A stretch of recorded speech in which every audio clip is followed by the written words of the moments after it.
And good morning. This is Sterling Smith from ASNA Edge, and we are going to be taking a look at the quarterly stocks report that comes out every quarter, obviously, given its name, and we'll look and see where grain supplies are. Typically, this report is not usually as big of a surprise as some other ones, and as we're obviously right in front of harvest, so supplies are going to be at their lower levels. One thing that's going to make this report a little bit different is the fact that we are probably looking at a government shutdown.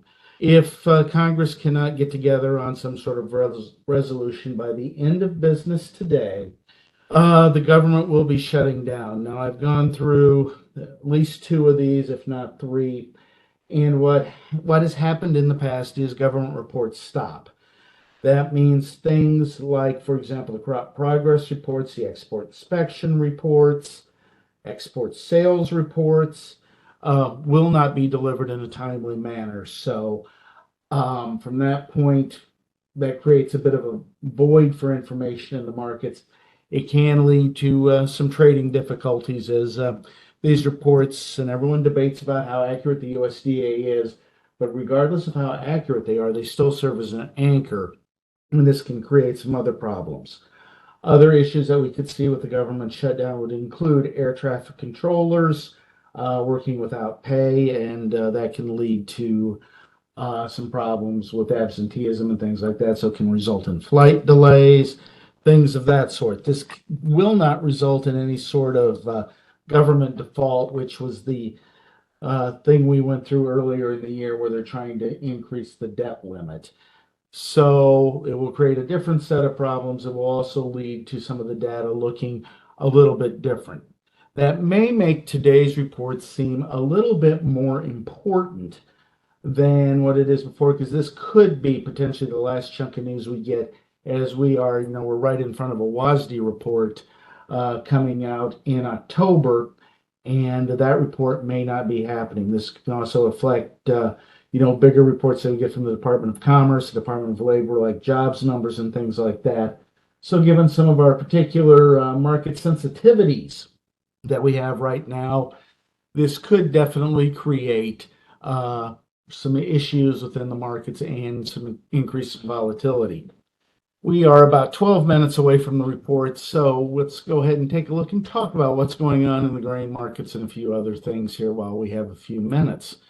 Looking at soybeans, soybeans are going to be our great hope here in lifting markets that we have an inherently tighter balance sheet. I haven't given up all hope here. If we could see a smaller than expected number for soybeans on this report. Right now, we're looking at ending stocks at 243.55.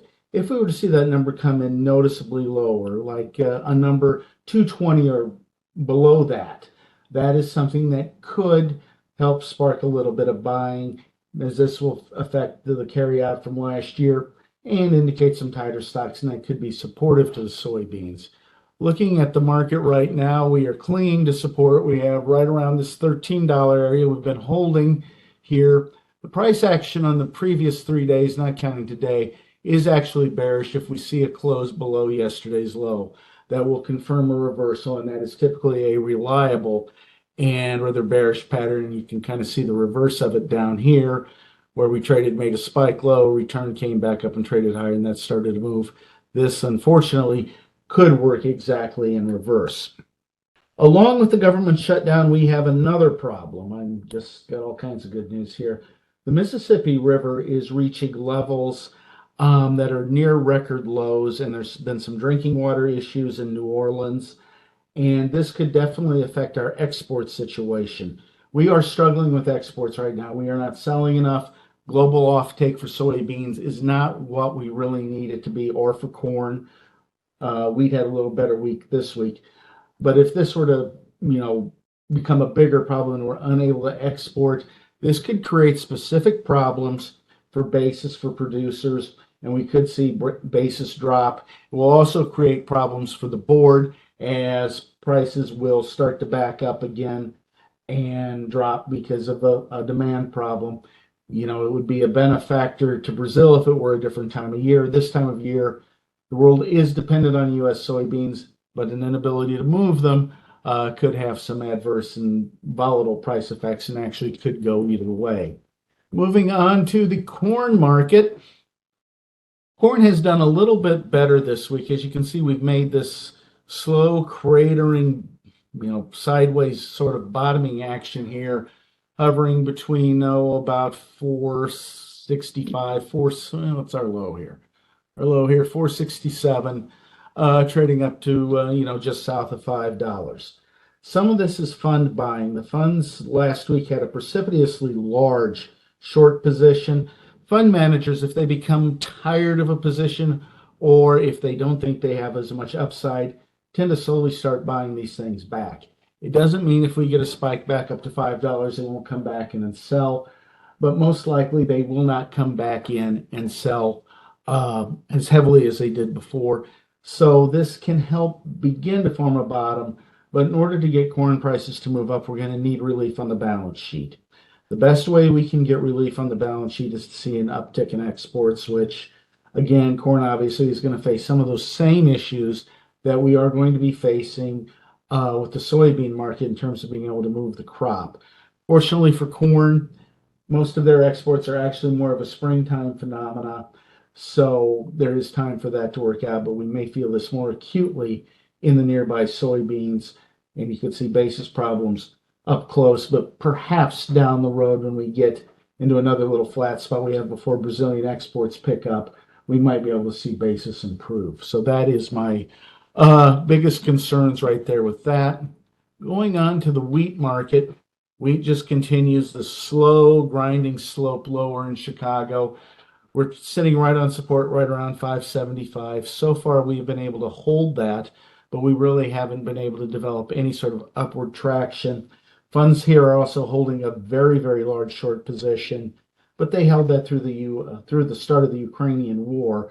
So counting on them to come in here and buy wheat and push prices up is not something that's really going to be something that we can really think about. When we look at the better quality wheats, we'll look at Kansas City first. December Kansas City wheat has had a bit of a breakdown of late here, as we can see down here. We're flushing through our support levels, and that is going to probably beget more selling, depending on how today's report comes out. If we see, maybe a little bit lower production ideas, things like that, we could spark a bit of a rally here as the fund position here is noticeably larger. Proportionally, the funds actually have a very, very large position, short position in the Minneapolis wheat. And I think if we're going to wake up the wheat market, this may be the spot where if we can start to get some fund covering going on in here, the volumes are not nearly as high in this market, and funds exaggerate moves both to the upside and to the downside. So if we were to see something like that, that would be something that maybe can spark at least a turnaround of a technical nature in the soybean market. Taking a look at crude oil this morning. Crude oil has, obviously we're up 30% in prices since the lows that we posted back in June, and prices have challenged the 95 area. We are probably a little bit overheated on the upside here. We may see the market back and fill a little bit. We tried some of this last week, and it, of course, met with a sudden spike higher. We are looking at Cushing stocks being the lowest we've seen in a couple of years. Cushing is the delivery point for the WTI futures, and when that supply gets tight, that tends to push everything else higher. Right now, today, we're seeing diesel prices higher, but gasoline prices are a little bit lower.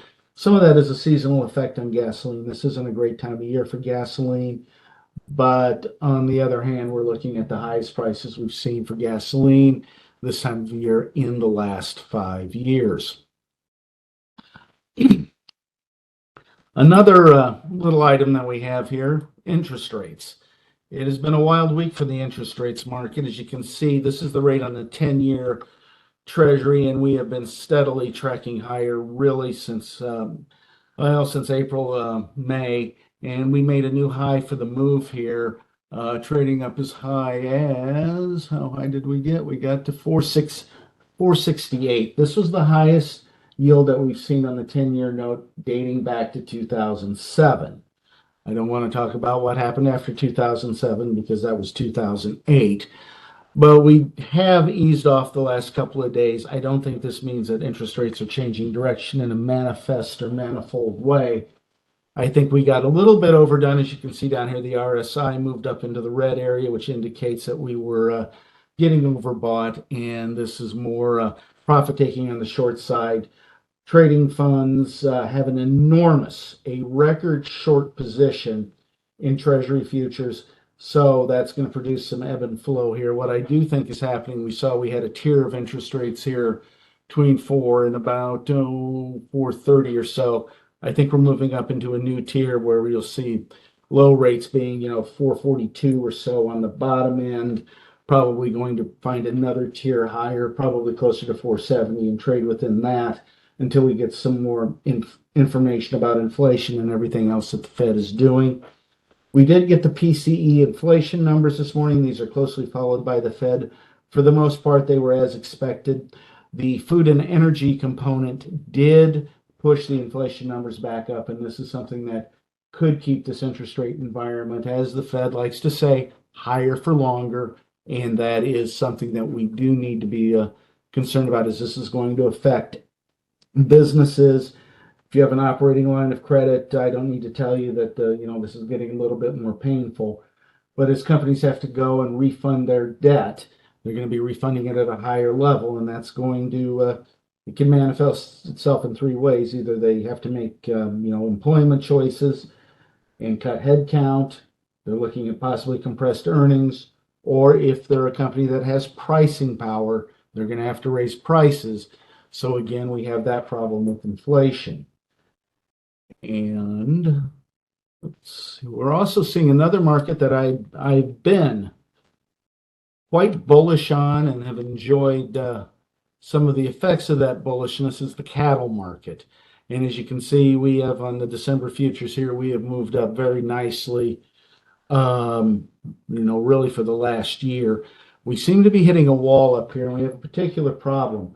Boxed beef values, which are the cutouts that end up in the store, seem to have lost any pricing power. So right now they're holding about $3 a pound. This is in turn compressed packer margins. Right now, packers are losing $65 a head processing cattle. And the packers obviously, we're not going to make it up in volume by losing money. So eventually they're going to have to do something to increase those margins. That can come a couple of ways. They could cut slaughter and try and drive up boxed beef prices. That's their go-to move. And the particular problem with that is we've seen some incidences where slaughter is backed off. I think, again, the weekend slaughter this week, what we see today, what we see on Monday is going to be lower. But so far, trying to push up boxed beef prices has resulted in pushing on a string. They don't have any pricing power. And this could be an early warning sign that the consumer is getting tapped out, being forced to make other choices when they're at the meat counter. And that not only does that have implications for the cattle futures, is eventually the owners of the cattle are going to have to move the animals because you can't keep feeding cattle in a dropping market. And we could be seeing, the first signs. I'm not saying we're in a recession, but what I'm saying is I am seeing things that would be indicative of the first signs of a recession. And we have a couple more minutes here. We'll just talk about the hogs real quick. The December lean hogs, they are getting beat up. We're seeing hog prices move lower. This is definitely a direct function of the report that we got yesterday. We were expecting to see the hog herd down about 0.3%, down 0.8%. It was actually 0.3% higher, and that is indicative of seeing more hogs in the market, and that is creating some pressure here. The offsetting side of that is when consumers trade down from pork, they generally trade down to beef. So we are coming right up on our report here. This will be out here momentarily as it is 11 o'clock Central Time. Big number right here, again, 243 for the soybeans and 1.4 on the corn. That is what the expectations are, with wheat at 1770. And again, these production numbers will be coming out. And I hope they come out soon here. I don't think the government went home just yet. but apparently we're a little bit slow within the delivery of this report. And this is something, back in my old previous life at Bloomberg, this is things that would make my head explode because people want this number on time, and when they don't get it, it can be a problem. So the corn, a little bit bullish here, coming in a little bit smaller than expected at 1.361. Soybeans, unfortunately, a little bit higher at 268. And the all wheat stocks number pretty much in line with expectations. Moving down to the production numbers, as we can see, all wheat production numbers are a little bit higher by about 90 million bushels. And where we got that gain from expectations, we got that a little bit from the winter wheat here is a little bit higher. As far as spring and those items, we are just a little bit under. So let's take a look and see how the market is reacting. And the corn market, we were very quiet leading up to the report. We were down about 1.5 pennies, and we're up 3/4 of a cent. The soybeans are the ones that I'm particularly nervous about here. And as you can see, we are getting pressure on the soybeans, and that is definitely coming in here and weighing on prices. And again, for near-term items, when we look here, I'll make this chart a little bit easier to read. You can see we are trading down below some kilos here, and we are breaking into some key areas of support. There is a small fund long position that has been quietly eroding in the soybeans. I'm guessing it's about 23,000 as of today. Most likely we are going to see some funds selling off of this number as they were looking for a bullish surprise and didn't get it. And they've been holding this position for a while. And as prices decline, they become less profitable. And that in turn sparks people, exiting the market. We'll take a look at the wheat here very quickly. As you can see, wheat in Chicago, we're trading at 563, 562. Our support was at 575, so we have broken through that area, and that is pushing us into some areas where we may see start of a new leg lower with the wheat. Moving on to Minneapolis, we're down 3 3/4, not so terribly affected by that. That market is holding up really fairly well. Those quotes are also delayed, by the way, so we don't exactly know what's going on. And looking at Kansas City here, that's not what we want to see.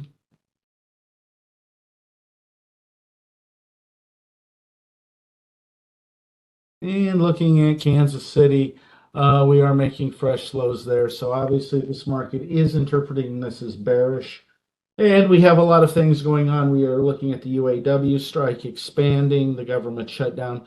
So there's a lot of pressures on risk assets in general right now, and that is adding to market nervousness. And it's certainly not anything that's going to help a heavy grain market right at this point. So to sum up everything that we have going on here, the quarterly stocks for corn, very mildly supportive. For soybeans, a little bit heavy here and a bit of a surprise actually.